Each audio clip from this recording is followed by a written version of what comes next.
Hola a tots i benvinguts a la sèrie que tractarà i analitzarà la història constitucional espanyola.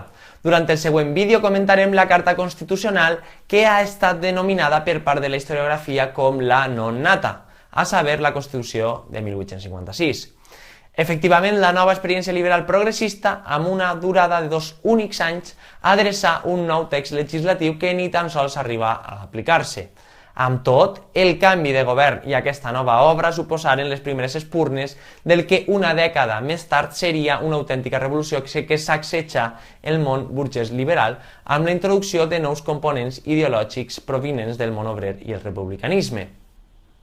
Pel que fa al context nacional, cal tindre en compte que el text s'emmarca en el que ja esmentàvem adés, una nova aventura progressista de 2 anys anomenada bienni progressista. Un desgastat govern moderat assistí a una autèntica sublevació militar el 28 de juny encapçalada pels generals Dulce i O'Donnell a la vila de Vicálvaro, pronunciament que es coneix amb l'epítet de Vicalvarada. Juntament amb això, un jove Cánovas del Castillo redactava un corpus doctrinal encomanat pel general Serrano, a saber, el Manifest de Manzanares, conegut així pel lloc on les tropes sublevades s'havien retirat, en el qual es demandaven una sèrie de mesures que aprofundiren en la consolidació de l'estat liberal, com ara la millora de les llibertats d'impremta i la llei electoral o un procés de corts constituents on reelaborar i redefinir les tesis a propòsit de la sobirania nacional. Comptat i debatut, aquesta revolta esdevingué una verdadera revolució tardana, reflex immediat de les europees del 48, vist que les batalles urbanes se succeiren a Madrid amb centenars de morts i ferits i amb lemes i emblemes de caire democràtic. El 26 de juliol la calma tornava a la capital amb la creació de la Junta Superior de Madrid, la formació de la Milícia Nacional i l'arribada el 28 de juliol de 1854 d'Espartero, el mite liberal i popular qui tornava 11 anys després per tal d'abraçar-se a la Unió Liberal d'O'Donnell. A grans trets, progressistes i unionistes alternaren torn afrontant aspectes de tota mena com per exemple una nova carlistada. De nou, impuls desamortitzador de la mà de Madoz per fer front a l'enorme forat hisendístic i de deute públic que fins i tot impedia fer front al pagament de funcionaris i militars, o l'elaboració d'una nova Carta Magna, la que ens ocupa, que conjuminara totes les sensibilitats presents del bienni. A propòsit del context internacional, val a dir que el text s'enquadra a nivell europeu en el ressò del tercer procés revolucionari de la primera meitat del segle XIX, és a dir, les revolucions burgeses del 48. Revolució i restauració foren l'eix vertebrador d'aquestes centúries tal com observem.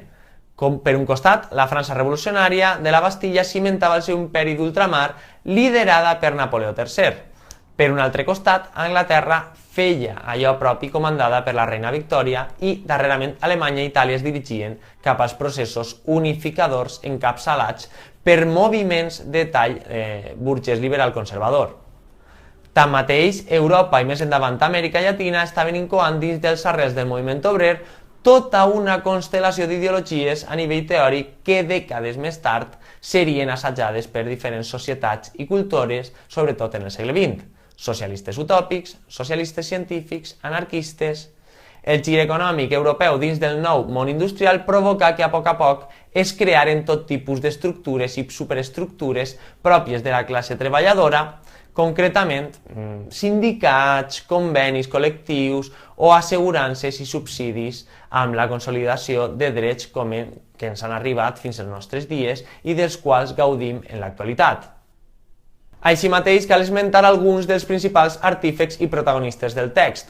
Altrament, no ens referirem a figures concretes, sinó més bé a les famílies liberals que conformaren les Corts i que impulsaren mesures molt variades, amb components fins i tot democràtics que més tard analitzarem.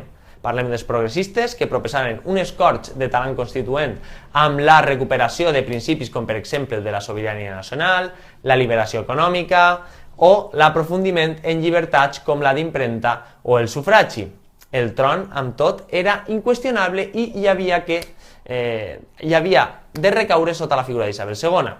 També els moderats, que estaven interessats a mantenir la Constitució del 45, apel·lant al simbolisme de la Unió Liberal, entesa com un triomf de la síntesi del liberalisme amb preceptes conservadors i àdhuc contradictoris respecte a l'ideari progressista, González Bravo fou un dels màxims dels seus exponents i valedors, i darrerament els demòcrates, que s'identificaven amb el llegat popular de la revolució, asseverant en l'omnipotència de l'Assemblea Constituent.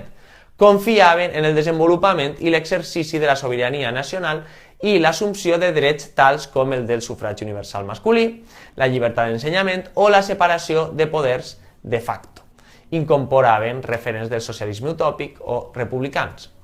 Quant a la natura del text, no promulgat ni posat en funcionament, ens referim a aquest entorn a dos vessants.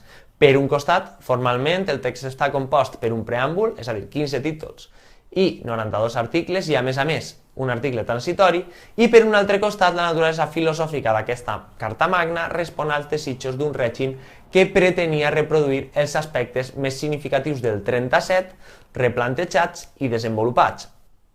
Darrerament, cal fer referència als títols i articles més recents de la Carta. L'article primer és el principi bàsic, el de la sobirania nacional, del qual se'n deriven tots els poders públics, així se supera el principi de sobirania compartida.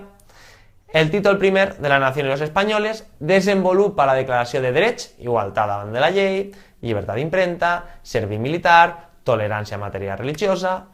Els títols segon, tercer, quart i cinquè al·ludixen a les Corts i el Senat, la seva composició, atribucions i demés. D'acord, doncs, el poder legislatiu raïa en les Corts i el rei. Tanmateix, la iniciativa legal quedava supeditada a l'autonomia de les primeres per un seguit de mecanismes com, per exemple, el caràcter electiu de les cambres, terminis mínims de convocatòries i sessions, el nomenament de meses o també la creació d'una diputació permanent, o el títol sisè del rei, la corona continuava ostentant els mateixos poders que els del 37, iniciativa legislativa, nomenament de ministres i reunió del poder executiu. Malgrat això, s'incloïen limitacions a l'hora de legislar entorn a aspectes com el territori espanyol, tractats internacionals, amnisties o fins i tot el matrimoni real. Comptat i debatut, una Carta Magna que, tot i no ser aprovada ni posada en marxa, així mateix com la brevetat del període en el qual s'enquadra, reorienta el liberalisme cap a posicions menys doctrinàries i elements de tints democràtics.